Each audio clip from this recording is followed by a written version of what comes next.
નમસ્કાર મિત્રો, જય દ્વારકાધીશ. મિત્રો, આજના વિડીયોમાં આપણે સાંભળશું એક ડોસીમાની થેલીની કહાની. આ કહાની દરેકે એકવાર અચૂક સાંભળવા જેવી છે અને એમાંથી કંઈક બોધપાઠ લઈ શકાય એવી પણ છે. તો મારી સૌને નમ્ર વિનંતી છે કે આ કહાની અંત સુધી જરૂરથી સાંભળજો અને પસંદ આવે તો વિડીયોને લાઈક, શેર અને ચેનલને સબસ્ક્રાઈબ જરૂરથી કરી દેજો. તો ચાલો શરૂ કરીએ આજનો આ વિડીયો. એક રાજા પોતાનો દરબાર ભરીને બેઠા હતા અને એના બધા પ્રધાનો સાથે આનંદ પ્રમોદની વાતો કરી રહ્યા હતા. બરાબર એ જ વખતે ખૂબ મોટી ઉંમરના એક ડોશીમાં પોતાની ફરિયાદ લઈને રાજાના દરબારમાં આવ્યા. એટલે રાજાએ ડોશીમાને પૂછ્યું કે માજી, તમારે કેમ અહીં આવવાનું થયું? અહીં રાજ દરબારમાં આવવાનું કારણ શું? તમે કોઈ ફરિયાદ લઈને આવ્યા છો? જે હોય તે મને જણાવો. ત્યારે ડોશીમાએ કહ્યું કે હા, હું એક ફરિયાદ લઈને આવી છું. ત્યારે રાજાએ કહ્યું કે જે હોય તે મને જણાવો, તમારી ફરિયાદનું જરૂરથી નિવારણ આવશે. ત્યારે ડોશીમા પોતાની આપવીતી વર્ણવતા રાજાને કહે છે કે હું કાચી માટીના એક નાનકડા ઘરમાં રહું છું. મારે આગળ પાછળ કોઈ નથી. બધા મરી પરવાર્યા છે.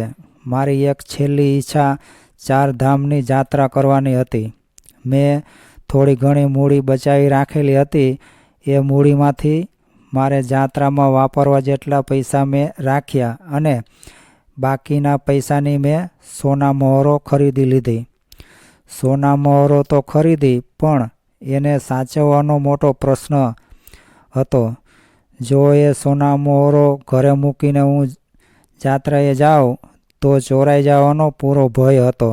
એટલે મેં બધી સોના મહોરો એક થેલીમાં ભરી અને ઉપર સીલ મારી દીધું. પછી હું એક સાધુ મહારાજ પાસે ગઈ. ડોશીમાએ સોના મહોરોથી ભરેલી થેલી બતાવી.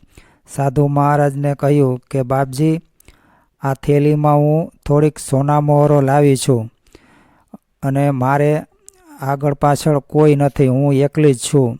તેથી આ સોના મહોરો સાચવવાનો મોટો પ્રશ્ન છે અને મારે 4 ધામની જાત્રાએ જવું છે. હું જાત્રાએથી પાછી આવું ત્યાં સુધી આ થેલી હું તમને સાચવવા માટે આપું છું. જાત્રાએથી પાછી આવું ત્યારે આ સોના મહોરોની થેલી મને પાછી આપી દેજો. સાધુ મહારાજના મંદિરની ભારે પ્રતિષ્ઠા હતી. સાધુ મહારાજ પાસે ખૂબ મોટા પ્રમાણમાં લોકો આવતા હતા. સાધુ મહારાજ બોલ્યા કે માજી, મને વળી માયામાં શું કામ નાખો છો? એમ કરો, પેલી અમારી ધૂણીની બાજુમાં ઝાડ છે ને, એ ઝાડના થડ પાસે ખાડો ખોદી તમારા હાથે જ આ તમારી થેલી દાટી દો. ધૂણીની જગ્યાએ સવાર સાંજ હું ધ્યાનમાં બેસું છું, એટલે મારી દેખરેખ રહેશે. તમે આવો ત્યારે તમે ખુદ તમારા જાતે જમીનમાંથી ખાડો ખોદીને તમે થેલી કાઢી લેજો. સાધુ મહારાજના કહેવા પ્રમાણે ડોશીમાએ ઘણી ધૂણી પાસે ખાડો ખોદીને સોના મહોરોથી ભરેલી થેલી પોતાની હાથે જમીનમાં દાટી દીધી. પછી પોતે ઉપડી ગયા તીરથ કરવા. તીરથ ફરવામાં ખાસું 1 વર્ષ વીતી ગયું. તે દરમિયાન સાધુ મહારાજની દાનત બગડી. એમણે ડોશીમાએ જમીનમાં દાટેલી સોના મહોરોની થેલીમાંથી સોના મહોરો કાઢી લેવાની હતી.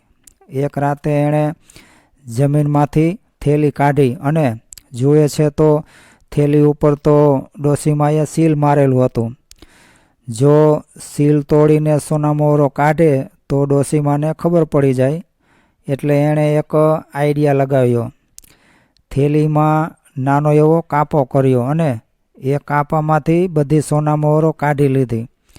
પછી અંદર રૂપિયાના સિક્કા ભરી દીધા અને પેલા કાપા ઉપર એક દરજી પાસે જઈ રફું કરાવી દીધું.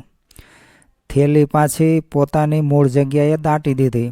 ડોશીમા 1 વર્ષે જાત્રા કરીને પાછા આવ્યા ત્યારે થેલી પાછી લેવા માટે સાધુ મહારાજ પાસે ગયા તો સાધુ મહારાજે કહ્યું કે તમે તમારા હાથે જ ખાડો ખોદીને થેલી કાઢી લ્યો.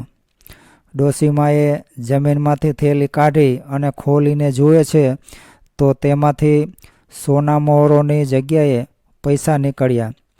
તેમણે સાધુને પૂછ્યું કે મહારાજ, થેલીમાંથી પૈસા કેમ નીકળ્યા?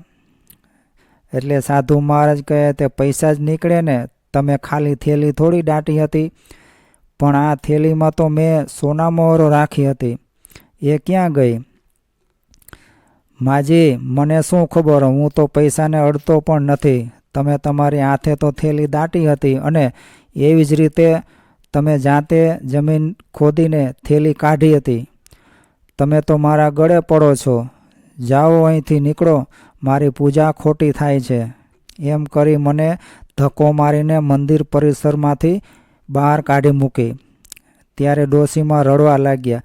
રાજાએ ડોશીમાને ખાતરી આપતા કહ્યું કે માજી, તમે ચિંતા ન કરો, તમારી સોના મોહરો પાછી આવી જશે. રાજાએ આ ડોશીમાના કેસને ઉકેલવાનું કામ પોતાના એક વિશ્વાસુ પ્રધાનને સોંપ્યું અને કહ્યું કે ગમે એમ થાય પણ આ ડોશીમાની સોના મોહરોની થેલી પાછી આવી જવી જોઈએ.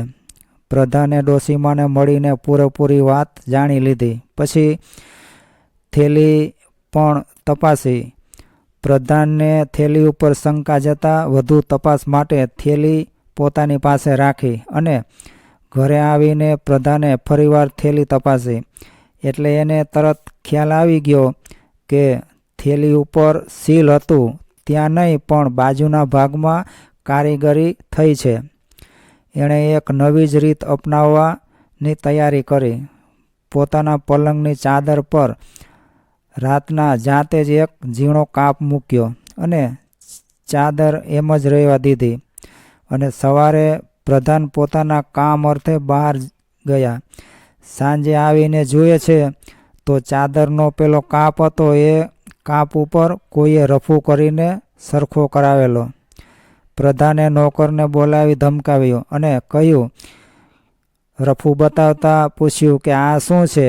નોકરે કહ્યું, સાહેબ, મારા હાથે ચાદર ફાટી હશે એમ જાણી તમારા ઠપકામાંથી બચવા માટે હું દરજી પાસે રફુ કરાવી લાવેલો છું.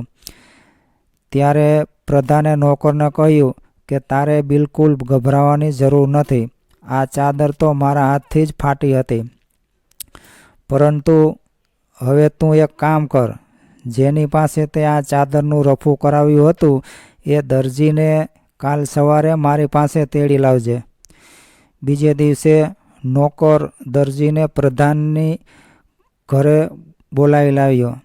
પ્રધાને નોકરને રવાના કરી દીધો અને દરજીને એકલાને પૂછ્યું કે મારી પાસે એક થેલી છે, એ થેલી તમારે બરાબર ધ્યાનથી જોવાની છે. પ્રધાને ડોશીમાવાળી થેલી બતાવી. થેલીને જોતા વેત દરજી ઓળખી ગયો અને બોલ્યો કે સાહેબ, આ થેલી એકવાર મારી પાસે આવી ગયેલી છે. મારું કરેલું રફું પણ આમાં સ્પષ્ટ દેખાય છે. જુઓ, આ રહ્યું મારું બનાવેલું રફું. પ્રધાને પૂછ્યું કે બરાબર યાદ કરીને કહો કે આ થેલી તમારી પાસે કોણ લાવ્યું હતું અને કેવી રીતે લાવ્યું હતું? સાહેબ, આપણા સાધુ મહારાજનો માણસ આ થેલી લઈને આવેલો. એ વખતે એ થેલી ભરેલી હતી કે ખાલી? સાહેબ, થેલી ભરેલી હતી અને બાજુમાં કાંપો હતો, પણ ઉપર સીલ અકબંધ હતું.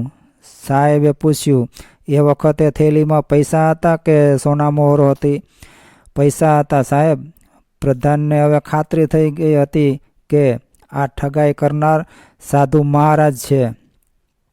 એટલે એણે તરત સાધુ મહારાજને બોલાવી લાવવા એક માણસને મોકલ્યો. સાધુ મહારાજે રાજના માણસને જોયો ત્યાં તો એના મોતિયા મરી ગયા.